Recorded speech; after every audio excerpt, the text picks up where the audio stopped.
দলের পক্ষ থেকে বিভিন্ন ইউনিটের কর্মী সভাগুলো করা হচ্ছে। তারই ধারাবাহিকতায় আমাদের বিশ্বনাথ উসমানীনগর ও বালাগঞ্জের গতকালকে আমাদেরকে সিলেট জেলা যুব দলের সভাপতি সাধারণ সম্পাদক সহ নেতৃবৃন্দ আমাদেরকে আমন্ত্রণ করেছিলেন। আমরা সেই আমন্ত্রণে সাড়া দিয়ে গতকালকে 3 ঘটিকার সময় আমাদের সিলেট জেলা যুব দলের পার্টি অফিসে আমরা মত বিনিময় করেছি। সেই মত বিনিময়ে আমাদের বিশ্বনাথ উসমানীনগর বালাগঞ্জ ফেসুগঞ্জ দক্ষিণ সুরমা আমাদের কর্মী সভার ওনারা সাময়িক একটি তারিখ নির্ধারণ করেছেন।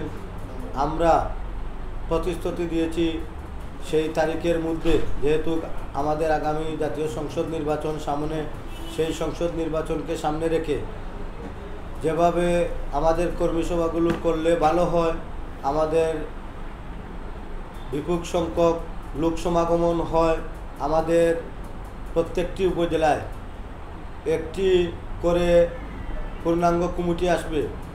আমাদের মেইন লক্ষ্য উদ্দেশ্য হচ্ছে সেই কমিটিগুলো যেন একদম পরিচ্ছন্ন, ত্যাগী, নির্যাতিত কর্মীদেরকে নিয়ে তাদেরকে আমরা মূল্যায়ন করার জন্য যতটুকু প্রয়োজন আমাদের রয়েছে আমরা সবটুকু করে যাব।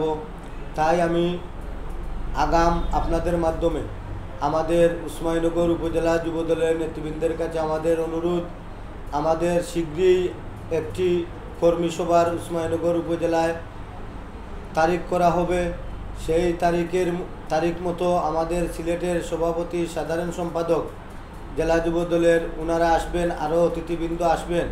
সেই কর্মী সভাকে সফল করে তোলার লক্ষ্যে আমি সিলেট জেলা যুবদলের পক্ষ থেকে ও উসমানীনগর উপজেলা যুবদলের পক্ষ থেকে আমাদের উসমানীনগর উপজেলা যুবদলের সর্বস্তরের নেতৃবৃন্দকে, আমাদের 8টি ইউনিয়ন যুবদলের সর্বস্তরের নেতৃবৃন্দদেরকে আগাম ওনাদেরকে সেই কর্মী সভা সফল করার লক্ষ্যে কাজ করার উদারত আহ্বান জানিয়ে আমি আমাদের প্রিয় নেতা জননেতা জনাব এম ইলিয়াস আলী সাহেবকে আমাদের মধ্যে ফিরে পাওয়ার জন্য সবার কাছে দুয়ার দরখাস্ত রেখে আমাদের প্রিয় নেত্রী, বর্তমান রাজনৈতিক অভিভাবক বিশ্বনাথ উসমানীনগরের আগামী দিনের ধানের শীষের কাণ্ডারি, আমাদের বর্তমান রাজনৈতিক অভিভাবক প্রিয় নেত্রী জনাবা তাসজিনা রুজদি লুনা ম্যাডাম আগামী সংসদ নির্বাচনে একক প্রার্থী হিসাবে আমাদের উসমানীনগর ও বিশ্বনাথে কাজ করে যাচ্ছেন। তাই আমি সর্বস্তরের জনসাধারণকে ওনার পক্ষ থেকে ওনার জন্য সবাই দোয়া করার জন্য, ওনাকে দানের শীষ নিয়ে যেহেতু উনি নির্বাচন করবেন, ওনার পক্ষে কাজ করার উদারত আহ্বান জানিয়ে ওনার সালাম সবার কাছে দিয়ে আমি আমার সংক্ষিপ্ত কথাবার্তা এখানে শেষ করছি। আল্লাহ হাফিজ। বাংলাদেশ জিন্দাবাদ।